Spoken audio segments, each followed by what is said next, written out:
production of Cagney.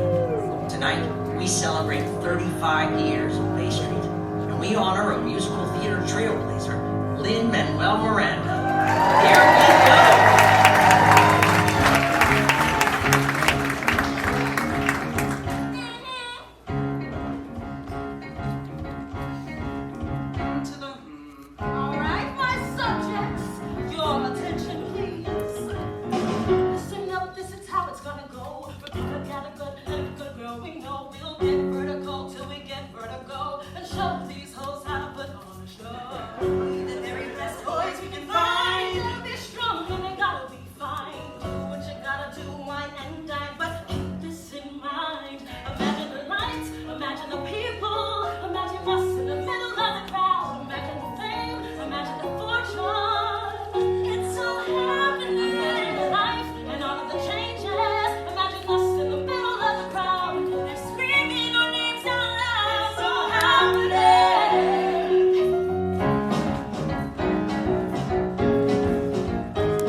Dropping the lane, I'm insane with the hotness. Yes, I take it, I rip it, I flip it, I rip it around, double dribble it with the Scotty Pippen and now. Cause something different, y'all found this competition. And I don't wanna give up wild on television. Well, I think it's not how I envision it, but I'll stay with it if y'all stay simple and high. Popping like to revolve to the top. Ladies, you bring it on if you love hip hop. Ain't me, I'll catch you when you flip it, drop. Tell Jordan. Hola de España, Lin-Manuel. I'm so sorry I can't be there in person to help celebrate you for your extraordinary contributions to theater and to our society and culture. And I especially want to say thank you for the wonderful songs you contributed to Working. Even though you were still in previews for In the Heights, you generously took the time to write 2 amazing songs, which so greatly enhanced the show, including this next beautiful duet we're about to hear for a migrant nanny and healthcare provider. So thank you, my talented friend, and congratulations. And through it all, I take his pulse, I change his clothes. Where are his children? Heaven knows. It doesn't pay much, but I get through. Because I do the work that no one else will do. She had a very good day today. We went to a nearby park where she likes to play.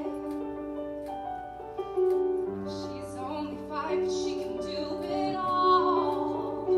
And today we took her scooter for a ride. You should have seen her glide.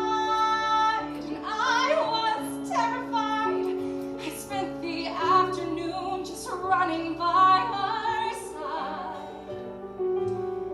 The sun came down and then I brought her home. Navegando un mundo que cambia haciendo.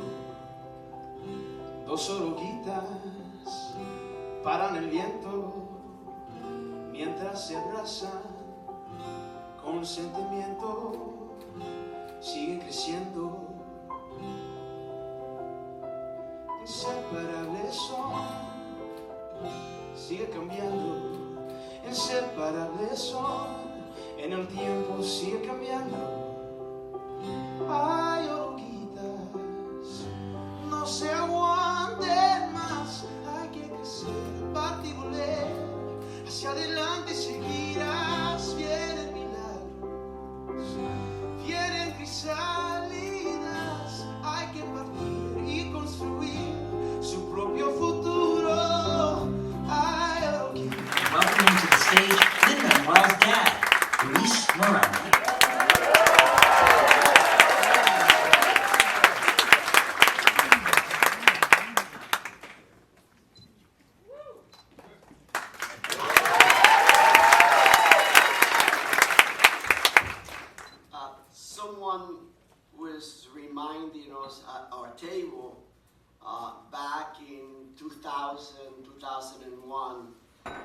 when I went through the world telling people that I had a son who was a genius, but only my wife and I knew. But we knew that someday other people will know as well. And we are delighted that on your 35th anniversary, you're celebrating Lin-Manuel and his artistry. It is tough to maintain a theater for 35 years. I'm now the board chair of the Public Theater, and I know how tough it is because the show must go on and the resources must be found. And thanks to all of you, you're making sure that we continue to have art for everyone here at Bay Street.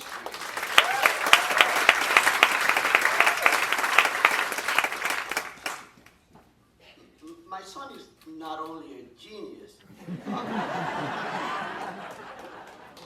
he's also a good person.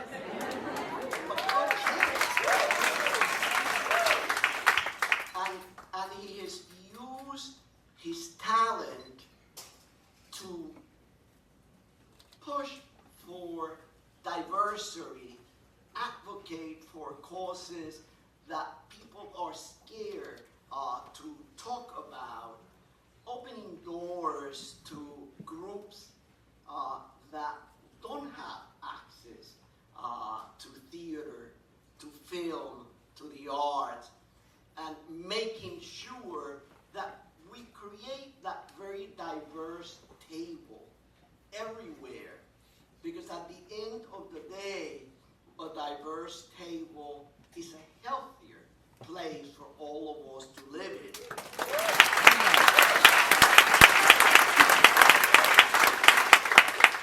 Hurricane Maria, as horrific as it was, led us to meet the Kaufmans. So Loretta and Vic, thank you for all your help over a decade, and thank you for bringing us here and introducing us and making sure that Lin-Manuel was honored today.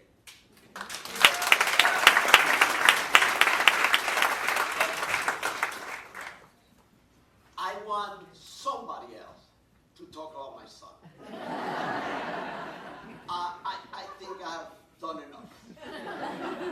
So I'm going to bring to you a philanthropist, a manager, a disruptor, an advocate, an actor, someone who created, co-founded Once Upon a Farm to make sure childhood nutrition was top of mind for so many communities and countries, participated in Save the Children, and represented children with a voice that they didn't have before. But for my family, in spite of all those accolades, she will always be the person who was with Lin-Manuel in his first big break, The Odd Life of Timothy Green. Jennifer Gardner.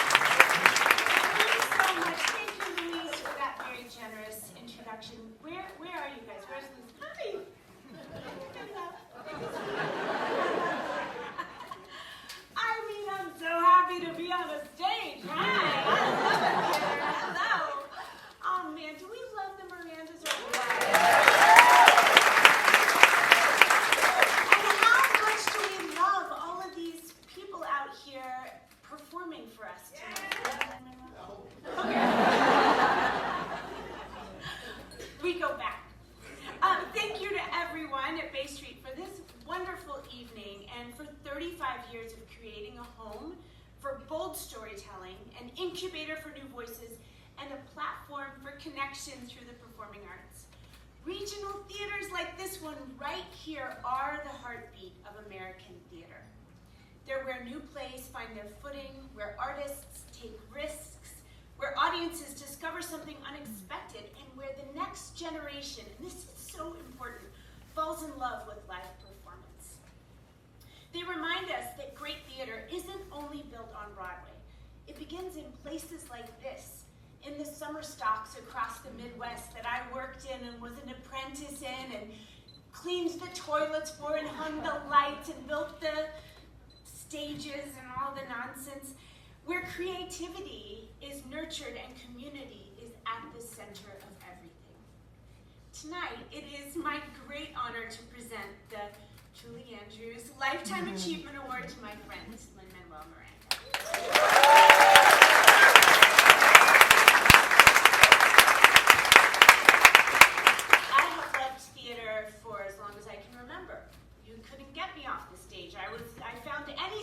Charleston, West by God, Virginia. I studied drama because I believed, and I still do, that stories have a unique power to change people. If you've ever seen one of Lin-Manuel's shows, and maybe you have, you know exactly what I mean. And even if you've never set foot in a theater to see one of his shows, chances are his work has found you anyway. In a song your kids know by heart, in a movie you love, or in a young person who suddenly believed there was a place for them because of something Lin created. He's reminded us that great stories belong to everyone, and the stage is richer when more voices are invited onto it, to it. He's the writer, you know what I'm saying? But what has always impressed me, just as much as his extraordinary talent, is what he's done to elevate others. When Hurricane Maria devastated Puerto Rico, Lin didn't just lend his voice, he put it to work, helping raise millions for disaster relief and rebuilding. Through the Miranda Family Fund, the Miranda Family Fellows Program, and Flamboyant Arts Fund, he and his family have invested in artists, arts organizations, and the cultural life of their communities for years. Through initiatives like EduHam, Lin has helped bring Hamilton into classrooms, giving students not just tickets to a show, but a new way to see history, language, and themselves. And through his filmmaker fellowship, Collectivo, he's helping build the next generation of Latino filmmakers, giving them what every artist needs most: funding, mentorship, and a path to audiences. Again and again, he's used his platform not just to celebrate his own work, but to make sure someone else's voice gets heard, someone else's work gets made, someone else's dream gets a chance. That's a remarkable kind of generosity. The Julie Andrews Lifetime Achievement Award recognizes artists whose work leaves a lasting mark on the performing arts, artists whose creativity expands what is possible, and whose commitment ensures that theater has an even brighter future than its past. It's an award that celebrates not only extraordinary achievement, but extraordinary stewardship. Lin-Manuel is a deeply fitting recipient. His songs have become part of our cultural vocabulary. His characters have become part of our collective memory. Generations from now, students will still be performing My Shot in high school auditoriums and singing in canto around the kitchen table.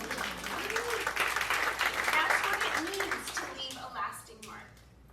Friends, please join me in welcoming to the stage this year's recipient of the Julie Andrews Lifetime Achievement Award, my friend, the extraordinary Lin-Manuel.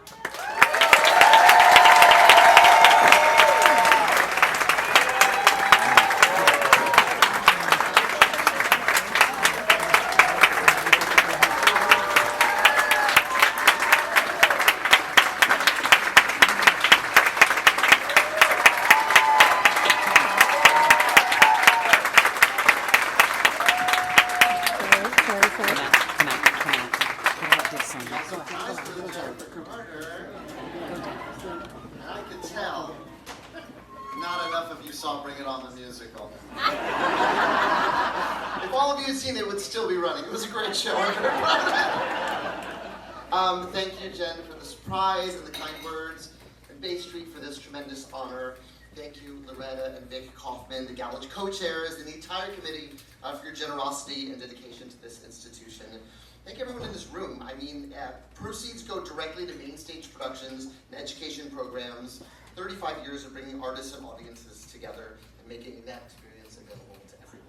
That work matters, and you make it possible, so thank you for being here tonight.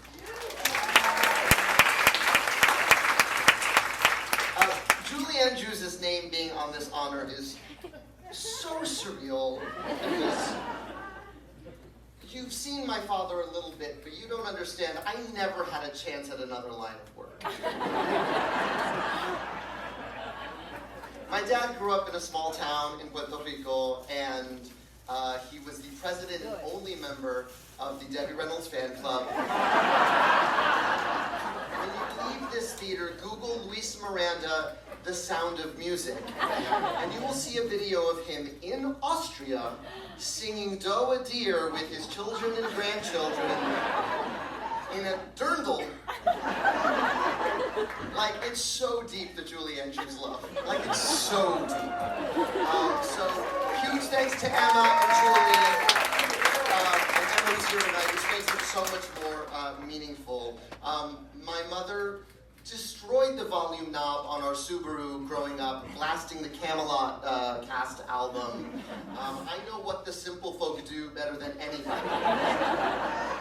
So, I think that I write music because I saw how much music moved my parents. They were like, be a lawyer, be a lawyer. But they were blasting Camelot and crying in the car. So I'm gonna do the thing that makes you do that. Nonprofit theaters like Bay Street are especially close to my heart. My first job in the theater was at a small theater that still exists in Manhattan called Repertorio Español. I used to, oh, thank you, all right.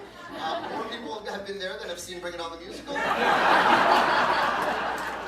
I used to sweep the floors and strike the sets and set up the tango performances and the flamenco performances. And it's the only remaining Spanish-only theater in New York. My uncle Ernesto was an actor in Puerto Rico, and I would see him in productions at Repertorio when we came to town. They hosted an early reading of In the Heights when I was a substitute teacher at Hunter College High School. Without them, that happens in my parents' living room, and no one can come to see that. I had a college summer job at a creative arts team. We taught theater games to the kids who failed the mandatory testing in summer school. My co-teacher was the acclaimed playwright Dominique Morisseau. We were co-teachers in Woodhaven, Queens. So look around, I said all that to say, look around at the assistants and coordinators here tonight, because you will work for them one day. And they're developing their tools, and they may be on the stage receiving this award in a couple of decades.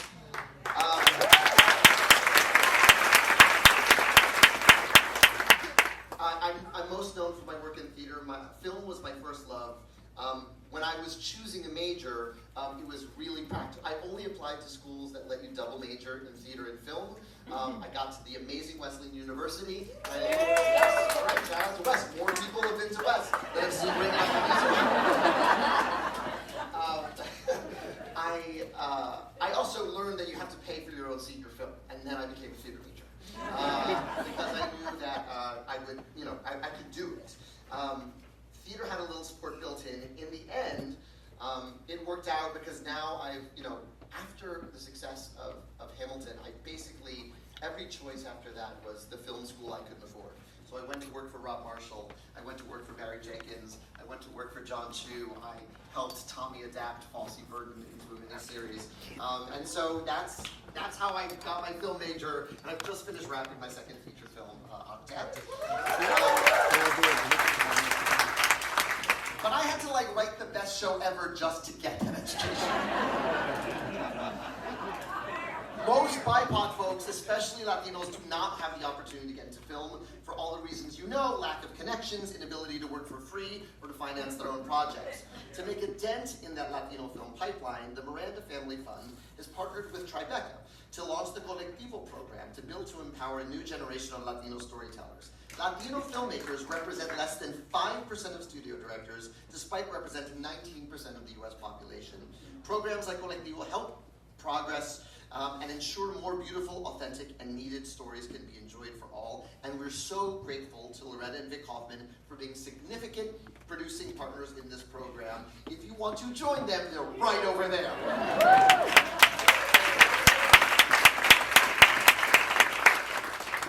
What I have found is that while there are some profound differences between film and theater, because there's nothing like live theater, there are more similarities than not. What we all want in this room is to create space and time for artists, to have a home for new ideas, a lab for creative experiments, a safe space for building community.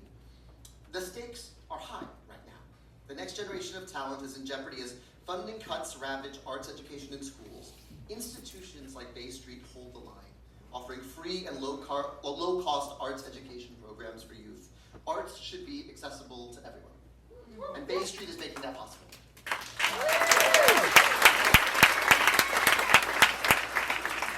Before I leave here, I want to give a special shout out to Scott Schwartz, who mentioned our 2001 connection, but really undersold it.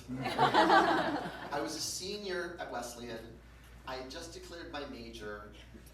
Going to see Tick, Tick, Boom in the Jane Street Theater was my first time in Manhattan since the events of September 11th. I thought, what am I doing? What is art for? The world is ending. What's going on? I became a theater major because I saw Rent for my 17th birthday, and it was the first time I'd ever seen a contemporary musical. I was like, oh, this doesn't take place in Camelot. Respectfully, this takes place right now, downtown from where I live. I'm allowed to write a show because this guy wrote a show.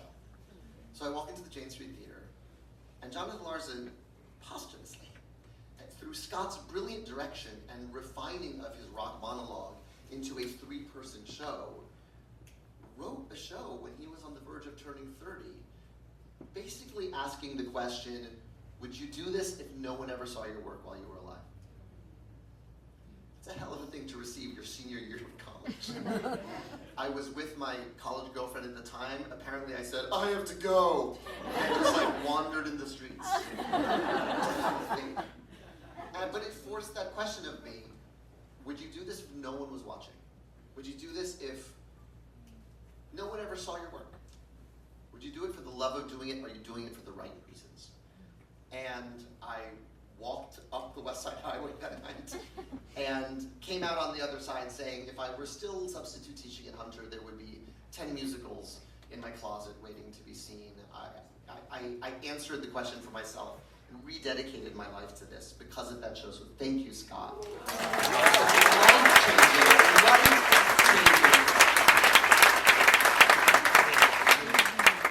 Stories belong to everyone. Jonathan's story becomes my story, becomes your story. The job of someone with a platform is to open the door wider, not just walk through it themselves. Here's to the next 35 years at Bay Street. Thank you so much for this honor.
Try to speak